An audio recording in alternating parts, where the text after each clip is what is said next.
Bonjour et bienvenue sur France 24 et sur Radio France Internationale. Notre invité aujourd'hui est Ousmane Sonko, c'est le président du PASTEF. C'est d'ores et déjà un candidat déclaré à l'élection présidentielle prévue en 2024 au Sénégal. Et avec moi pour cette interview, Christophe Boisbouvier de RFI. Ousmane Sonko, bonjour. Bonjour M. Boisbouvier. Bonjour M. Perelman. Monsieur Sonko, vous êtes accusé de viol par une employée d'un salon de massage de Dakar, une accusation que vous niez farouchement. C'est un cas qui dure depuis presque 2 ans maintenant. Une question toute simple toutefois. Pourquoi est-ce que dans cette procédure, vous avez refusé un prélèvement d'ADN? Parce qu'après tout, ça aurait pu clarifier les choses une fois pour toutes. D'abord, on n'est pas en face d'un dossier judiciaire, on est en face d'un complot d'État. Et la procédure a établi le contrôle. Vous savez, un des éléments les plus importants, c'est qu'il y a eu un rapport interne de la gendarmerie, commandité par l'ancien commandant-chef de la gendarmerie. Et ce rapport a établi qu'il y a eu un complot d'État qui a commencé avec des proches du président de la République, Macky Sall, et qui s'est poursuivi jusqu'au président lui-même. Et je vais m'expliquer. Lorsque cette affaire a éclaté, j'ai très tôt dit que c'était un complot d'État parce qu'il n'a jamais été question de viol et il ne sera jamais question de viol me concernant. Lorsque tous ces éléments-là sont réunis, établissant un complot jusqu'au plus haut sommet de l'État, pensez-vous que quand un État prépare un complot, il va laisser ces détails? Au nom de quoi je me soumettrai à un test ADN sur une procédure dont celui qui avait demandé des prélèvements est lui-même impliqué dans le complot, c'est-à-dire le procureur de la République, et qu'il a été capable, fait extrêmement gravissime, de modifier un rapport d'enquête d'un gendarme à la base pour pouvoir m'incriminer. On n'est pas dans un dossier ordinaire et c'est pourquoi je ne me soumettrai pas à ce test. Monsieur Sonko, les opposants Karim Wade et Khalifa Sall ont une condamnation qui a priori les empêche de se présenter. L'ancienne première ministre, Madame Aminata Touré, qui vient de déclarer sa candidature, elle est aussi mise en cause, cette fois dans la presse, pour sa gestion au Conseil économique et social. Si vous-même vous êtes renvoyé en procès puis condamné, vous ne pourrez pas être candidat l'année prochaine. Est-ce que vous pensez que c'est une stratégie délibérée ou pas? Mais vous avez la réponse à votre question. Vous savez très bien que depuis que Macky Sall est président de la République du Sénégal, on assiste à un phénomène inédit. C'est la première fois au Sénégal qu'un président de la République choisit qui doit aller à une élection. Le président Macky Sall, il sait qu'il ne pèse plus absolument rien au Sénégal. Il est passé de 65% de score en 2012 lorsqu'il est arrivé au pouvoir à 46% lors des dernières élections législatives, c'est-à-dire qu'il est minoritaire et minorisé dans ce pays. Il sait que tous les Sénégalais lui ont tourné le dos à cause de sa gouvernance calamiteuse. Mais aujourd'hui, sa stratégie, c'est de communiquer sur l'international, de se présenter comme le seul capable de diriger le Sénégal, de gérer les intérêts internationaux, d'assurer une stabilité du Sénégal dans un contexte sous-régional et régional extrêmement perturbé. Et ce discours semble passer, parce que, pour ce faire, il instrumentalise un certain nombre de contextes. D'abord, le contexte du terrorisme.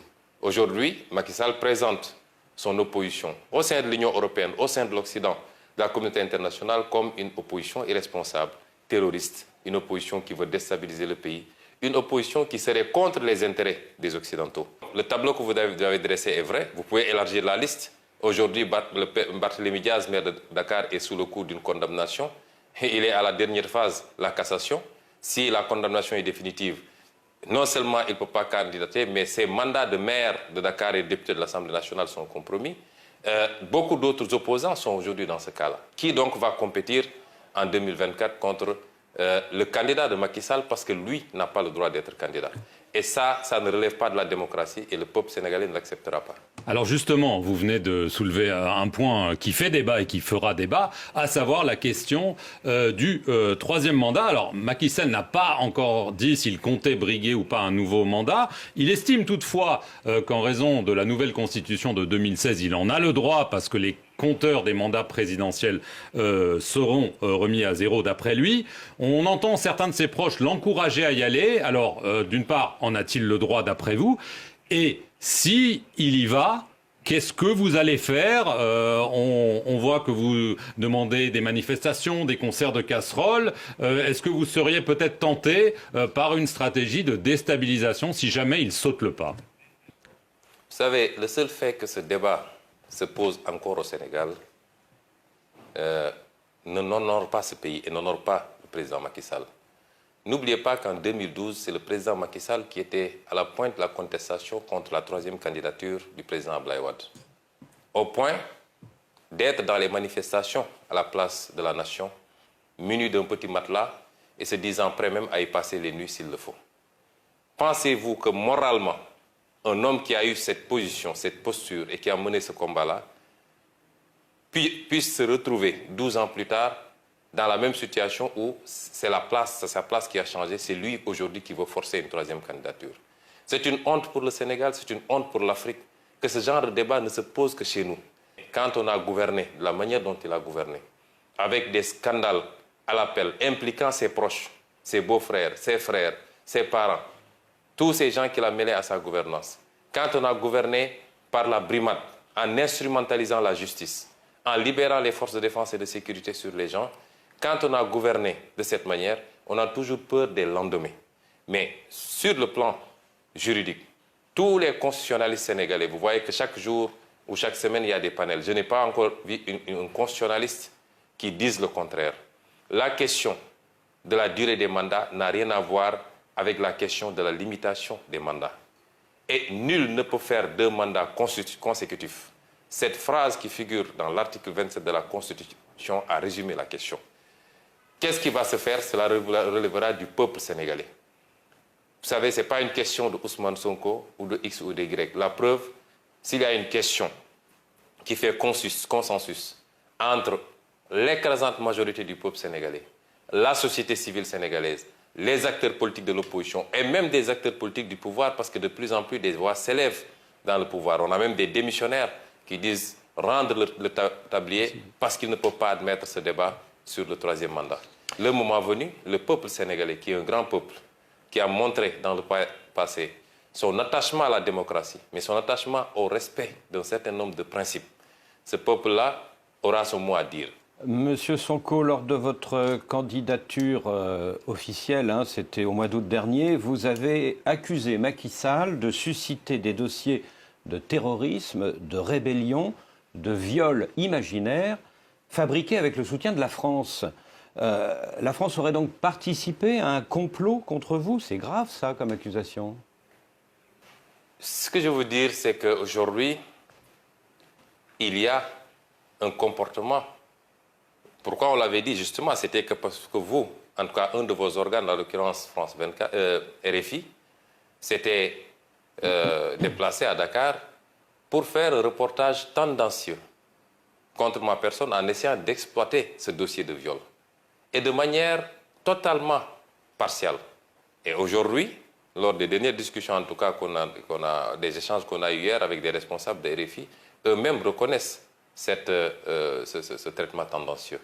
Et au-delà de RFI, qui aujourd'hui est une chaîne française, il y a un certain nombre d'actes que la France pose qui nous fait penser, nous, opposition, de manière générale, que la France prend fait et cause pour Macky Sall pour des raisons qui lui sont propres. Et sur ces problématiques-là, nous voulons appeler la France à revoir sa position. On a été dépeints comme étant des anti-français notoires. Nous n'avons rien contre la France, ni contre aucun autre pays. Nous avons un discours qui peut gêner parce que c'est un discours qui appelle à une rupture dans les relations. Il y a des traditions séculaires entre le Sénégal et la France. Mais il y a que ces traditions sont assises également sur des relations qui ne sont pas totalement roses pour le Sénégal. Nous sommes au XXIe siècle. Le monde est en train de changer, je l'ai dit tantôt. La carte géopolitique du monde doit appeler chacun à revoir son attitude. Il ne s'agit plus de placer un président, de lui apporter un total soutien, tant qu'il accepte la coopération telle que vous la voulez ou telle que vous l'entendez. Nos pays aspirent à autre chose et nous voulons continuer des partenariats, mais dans le sens d'un partenariat gagnant-gagnant. Et ça appelle à une révision d'un certain nombre d'axes, au niveau économique surtout, mais également sur beaucoup d'autres plans. Sur le plan international, c'est qu'il y a un fait inédit. Depuis quelque temps, nous nous rendons compte que la communauté internationale établie au Sénégal semble avoir même peur d'entrer en contact avec l'opposition. Et à chaque fois que c'est programmé, que ce soit l'Union européenne ou toutes les autres instances de la communauté internationale, c'est déprogrammé à la dernière minute. Et on nous dit que ce serait un veto du président Macky Sall. Et nous voulons dire à cette communauté internationale que l'opposition sénégalaise est une opposition responsable, ouverte sur le monde, qui connaît la tradition et l'histoire de la coopération au Sénégal, qui en aucun cas ne peuvent être interrompues. Mais que nous voulons des discussions beaucoup plus sereines, beaucoup plus ouvertes et orientées vers des partenariats constructifs et bénéfiques, c'est-à-dire des partenariats gagnant-gagnant, dans la gestion de nos ressources naturelles, dans la passation des marchés publics, dans la gestion d'un certain nombre d'éléments extrêmement sensibles que nous avons en commun et en partage, et qui, mal gérés, rejaillissent sur les phénomènes que nous connaissons, notamment cette immigration qui pose problème à l'Europe. Monsieur Sonko, vous dites que vous n'êtes pas contre la France. On a vu des manifestations anti-françaises et parfois pro-russes dans plusieurs capitales africaines. On a vu l'arrivée de mercenaires russes au Mali, peut-être au Burkina Faso. Quelle est votre appréciation de cette arrivée des Russes sous différentes formes? Est-ce que la Russie est un partenaire de confiance qui pourrait se substituer à la France? Oui, c'est des questions extrêmement délicates sur lesquelles notre position elle est très simple. Les pays africains sont des pays indépendants qui peuvent envisager de manière autonome leur coopération. Et aujourd'hui, coopérer avec la France, les États-Unis, la Russie ou la Chine est une option. Mais ce que je voudrais dire à nos amis africains, c'est de faire très attention sur un certain nombre de questions. Il n'est pas question de remplacer un partenariat qu'on considère défavorable par un autre qui peut l'être beaucoup plus. Et remplacer un drapeau par un autre ne milite pas en faveur du combat pour la souveraineté des pays africains. Nous devons être très prudents, l'ouverture certes, mais à l'endroit de la Russie également. Ce qui est attendu, ce n'est pas un partenariat de guerre. On n'attend pas que la guerre s'installe dans un pays pour débarquer, mais nous voulons des partenariats beaucoup plus constructifs, beaucoup plus larges, qui englobe toutes les questions de développement qui nous interpellent, en respectant la liberté de chaque pays maintenant à pouvoir choisir librement ses partenaires. Et aujourd'hui, ce qu'on voit souvent dans certains pays africains avec beaucoup d'euphorie, me semble ne pas aller dans ce sens-là, c'est-à-dire on n'est même pas dans cette situation d'assumer une conquête légitime de souveraineté, mais on est dans le remplacement. Et est-ce que ce qu'on remplace est-ce que ce par quoi on remplace vaut mieux que ce qu'on remplace? Je n'en suis pas totalement sûr.